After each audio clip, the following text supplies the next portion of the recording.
this is an inspiring meeting. To read well, we need to speak well. We speak because we want to communicate with others. And we communicate well if we engage with and are engaged by others. I am here to talk about the platform of brain development. Not only language nutrition, but really social nutrition, brain nutrition, something that connects us from our genes all the way to our neighborhoods. I direct the Marcus Autism Center, and I will focus on autism. But the concepts that we're going to talk about really extend into maybe 10% of children in our population, 10% of children who have communication and other delays. Autism is a huge public health challenge. It is more prevalent than all childhood cancers and HIV and juvenile diabetes put together. Over 4.5 million Americans have an autism spectrum disorder. It has an enormous societal cost of over $130 billion per year in the US alone. But the really important number is the burden for families, because the lifetime cost of care and loss of revenue for one family affected by one child with autism ranges between $2.4 and $3.6 million, which creates tremendous economic hardship. Here is the good news. The good news is that early detection and access to early intervention can significantly attenuate the burdens of autism, the intellectual disabilities, the language disabilities, and the severe behavior challenges.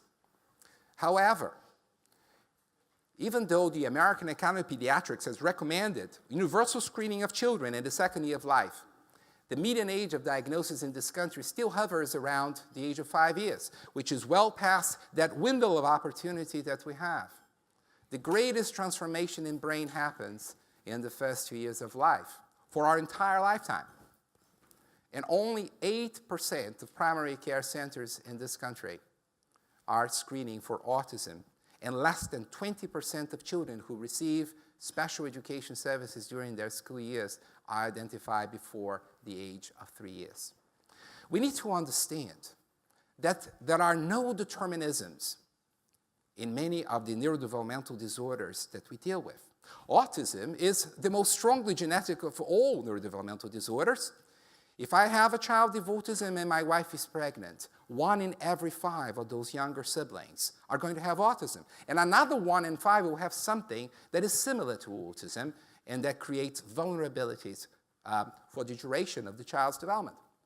However, genes don't connect to symptoms. Genes are not deterministic. What that liability does is that it disrupts normative development. Every child needs to learn to communicate with others. And it's that disruption that ends up in symptoms, that ends up in a cluster of behaviors that we now call autism. If so, we need to understand what are those mechanisms, and very much like we have those growth charts for our physical height and weight, we need to have growth charts for those milestones in social development. Deviations thereof may lead to autism, but also may lead to communication delays, and eventually to reading vulnerabilities, because to read well, one needs to speak well, one needs to communicate well, one needs to be engaged with the world. Those 2 years of life that we begin with are really critical. And here are the 3 concepts that we need to know. Babies are born to interact. They come to this world in this utter state of fragility. Without the caregiver, they would die. And so from the first hours and days of life, they prefer to listen to speech sounds rather than sounds in the environment, to look at people rather than at things. And that leads to this mutually reinforcing choreography with caregiver. Now, this is a simple idea, that the platform for brain development are the experiences that the child is accruing as a result of engaging with and being engaged by others actively. Children don't learn from television. And it's critical for us to know That even though, oh, yes, autism is a brain disorder, brains not only determine who we're going to be, brains become who we are. So those early experiences matter a great deal. Now, let's see, what is it like to have autism at the age of 50 months? Hi. You're blocking the stuff you remember. You had to, oh yeah, you had to put those things up. So let me do one thing here. Oh, good ball. There's a little book there. I am 2 inches from this child's nose, and she's oblivious to me. What is she learning about the world? What is she doing? 5 minutes later, she does that.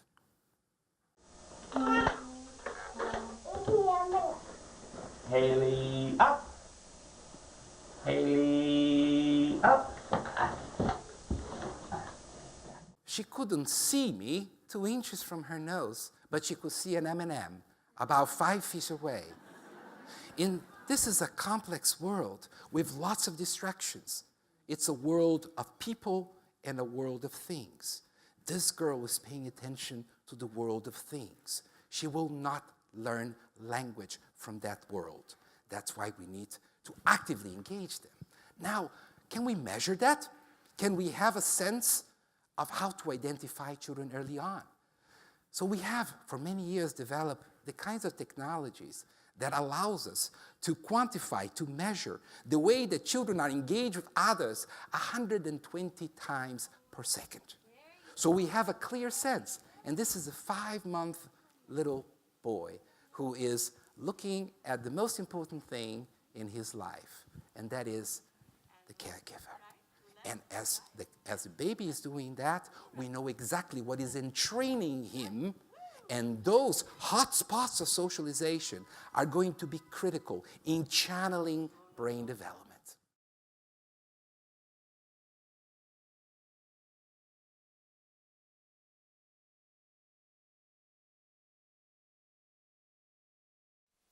One step forward. There you are. Very good. It's nap time now. No crying. Time for nap. Time to go to sleep now. Boop. And left, right, dance with your left foot, dance with your right foot, dance with your left foot, left, right.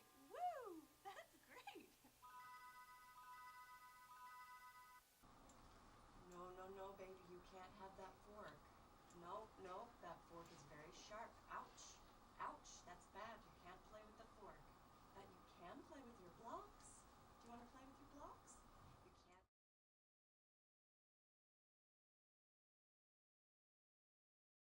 Now, as our babies begin to walk, this becomes the platform of brain development, others. So let's see how children learn about the minds of others, about language, about communication, about feelings, about everything that is critical for that child to navigate the demands of everyday life for the rest of their lives. Please. Please.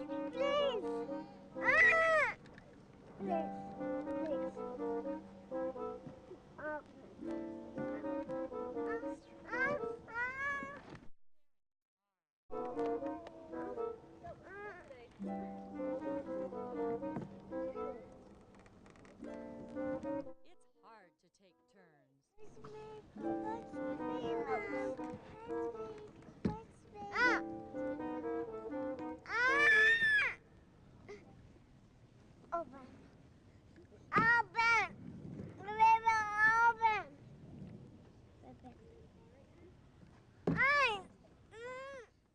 I'm angry.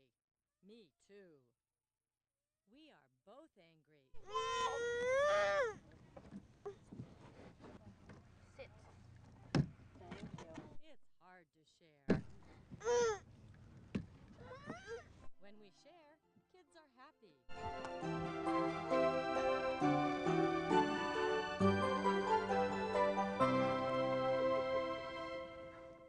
So here we're learning about faces, we're learning about voices, we're learning about intentions, we're learning about the things that you can't see, but it's in their minds, their feelings, their beliefs.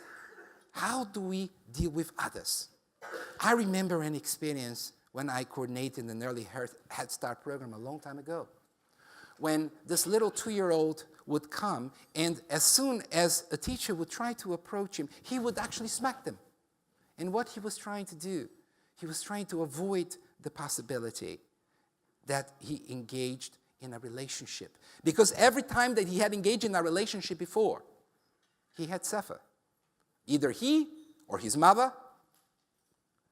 This is the platform for brain development. The climate, the culture, well, everything that we do with our letters, with our numbers, is really to engage with others. So now we have the ability to actually measure that. This is now the way that typically developing 2-year-olds look at that videotape that you just saw. And as you see, sometimes when nothing important is happening, there is great dispersion. And then something really important happens, there is a conversion on the hotspot of socialization. What does this mean?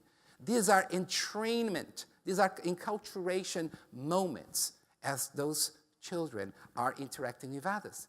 And here we can see something very interesting, that those scan paths in green are what 2-year-olds with autism are doing relative to the typical ones. The typical children are experiencing those scenes as people, as facial expressions, as speaking faces. The children with autism are seeing that door opening and closing. What does that lead to?